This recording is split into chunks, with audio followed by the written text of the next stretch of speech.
I really love this game.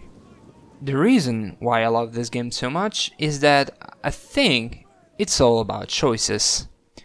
In fact, it's not only up to you to decide the overall strategy, and accordingly the faction, the army composition, the place you want to attack, the tactics, and I don't know how much you want to train yourself to have a proper micromanagement, but it's also up to you to decide what is your aim that specific day, that in that specific match, or in general when you're playing, what you are trying to achieve. So maybe you're just chilling, maybe you just want to have fun, maybe you just want to test something, maybe you just want to win at all cost. I want to be honest, the reason why I'm recording this video is one match that I made a long time ago, before the last update, and which replay is therefore corrupted and not working anymore. So in this match, my allies did these mistakes that I think they are just the worst thing that you can ever do while attacking a settlement in Rome 2. And actually some of them are mistakes that you never want to do even when you're doing a pitch battle or you're just defending a settlement. So let's just give a quick look to these mistakes.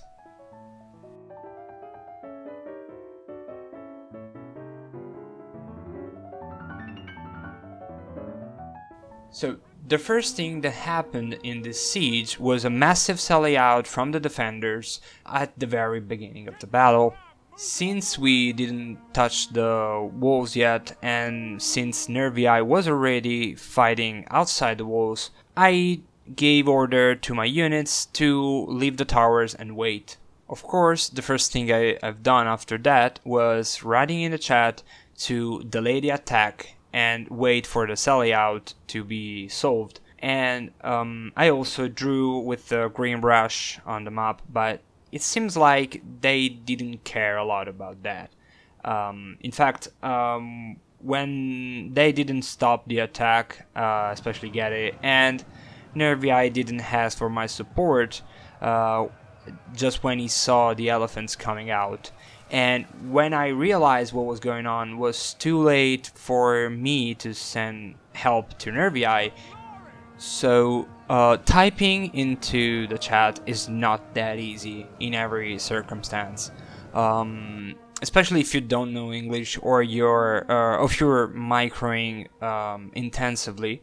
But that is not the only way to communicate. You can draw on the map. You can point on one place, pressing F5 and then clicking, and those are things that help your allies to understand what you need, what is going on, and just to let them know that you need help. Communication is very important, because if you cannot communicate, you cannot coordinate.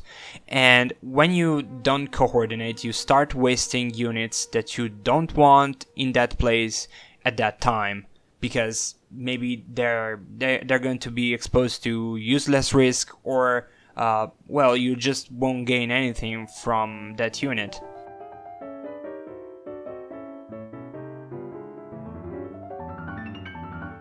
There's no way to micro better other than training.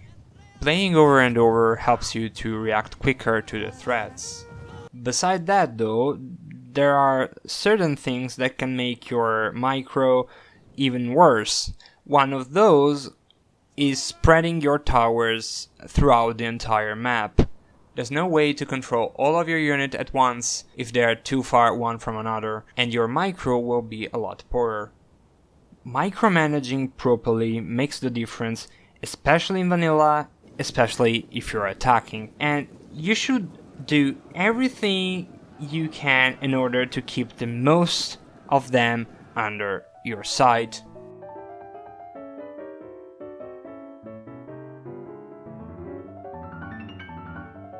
Never attack alone. If your units won't have support, then the defenders will just focus them down and kill them quickly. As the cell layout began, Nervii stopped pushing the walls, and so did I.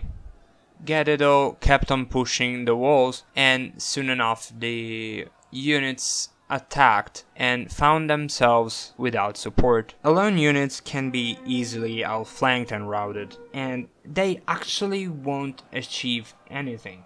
That's why you should never attack the city alone.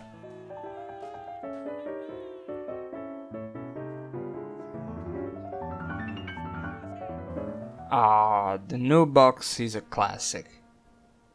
The new box is not only ugly, it doesn't work either. With the new box, you exchange a false sense of safety for a formation so passive to be a gift for your opponents, since now you can freely choose which unit charge and which unit not to.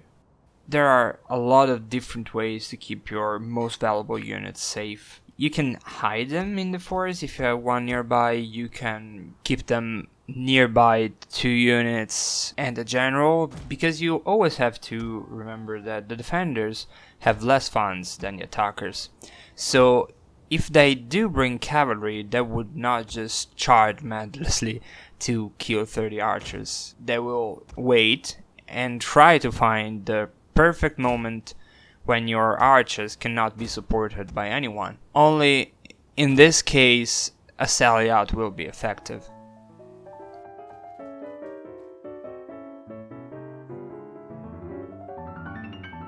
Okay, this is not a thing. In my latest game, I saw this happen a lot of times. This mistake consists in using your unit's guerrilla deployment to place them right under the walls and shoot at the artillery.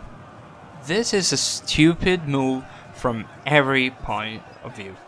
This can only go in 2 ways. I see the arrows coming from the grass and I shoot the grass and kill your archers. Or, even worse, the defenders have guerrilla deployment of units of their own and they kill your archers. Now, it may happen that artillery just ignore your archers, but in case this doesn't happen, you risk one of your most valuable assets to take down the wall artillery, which is free for the defenders.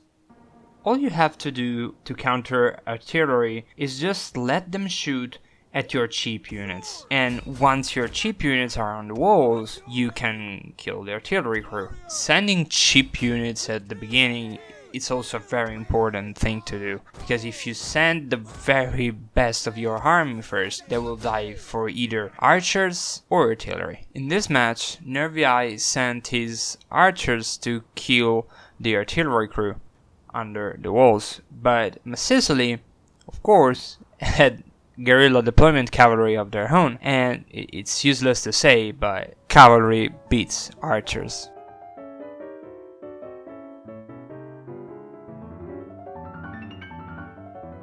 Okay, this is the most important thing.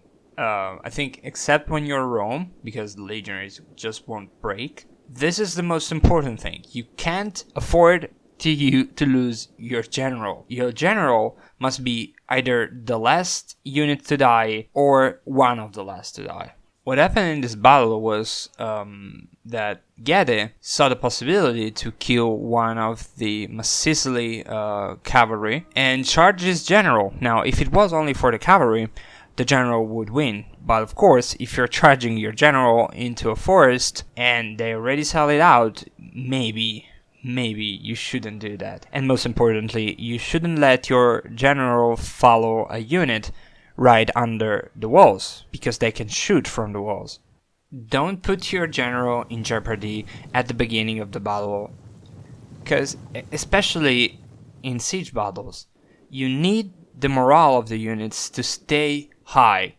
Units into cities will have under fire penalty, breach formation penalty. They don't need also the general death penalty.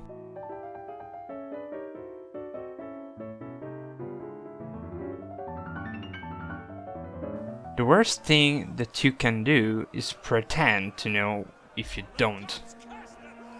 There's no shame to admit that you're playing for the first time or that you never played in multiplayer. It's even worse if you expect to give lessons to other players when your units die alone in the city, when your general's dead, and when your archers are dead. This is so annoying, and most of the time just make me want to quit and play campaign. If you're a new player, it's in your interest and in our interest to explain how the multiplayer works and what works in multiplayer and what not. Because at the end of the day, it's a teamwork. You cannot win by yourself. In fact, in this match, they made a lot of mistakes, and with Rome I did great, but that was not enough.